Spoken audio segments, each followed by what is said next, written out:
Hey, welcome back to Rational Funk with Dave King.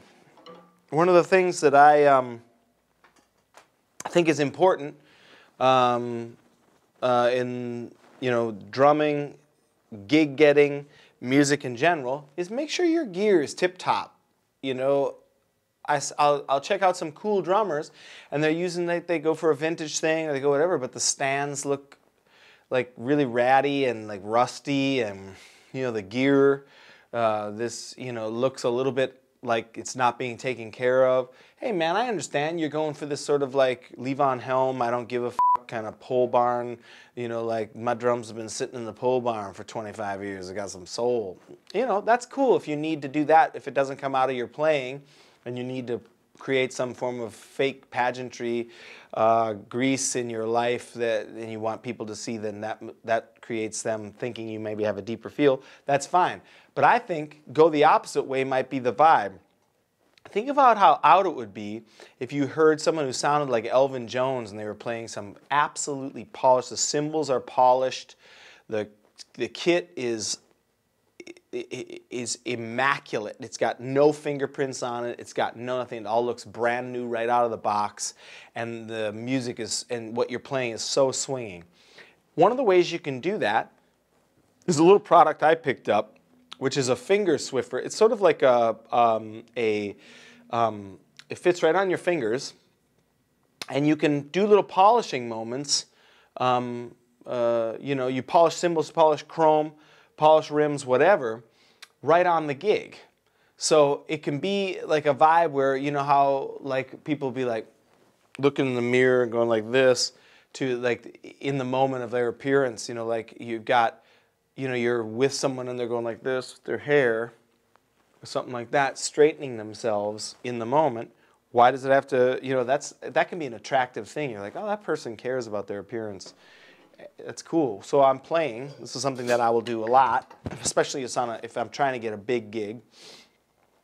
Let's say I'm trying to get the Bruno Mars gig, okay? And there's 57 of the top cats trying to get the Bruno Mars gigs, and I walk in. I'm like this, and again, Bruno Mars. Okay, we got to play some grooves. We got to maybe play to a sequencer, whatever. I set up. And the music director's kind of looking at me like, okay, next, whatever. Who's this doofus from Minnesota? And I'm like this.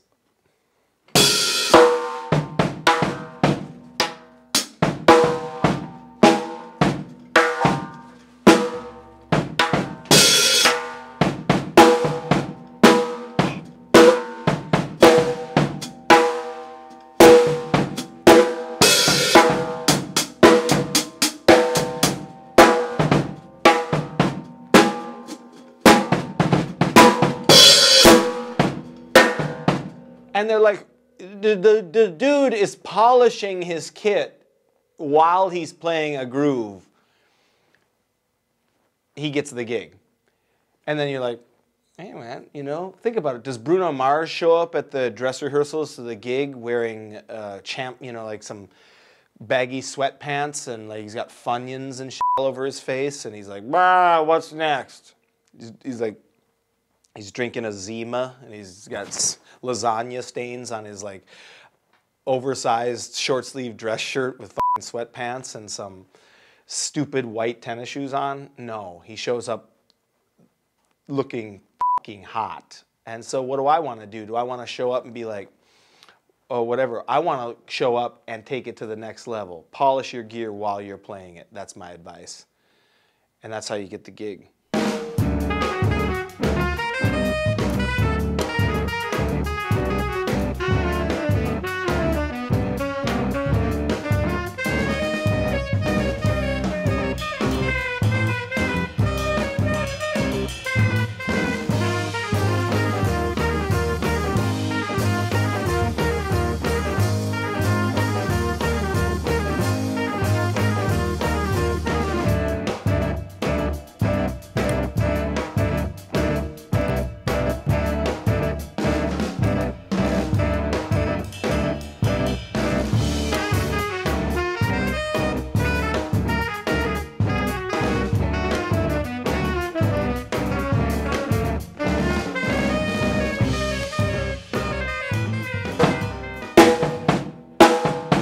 party!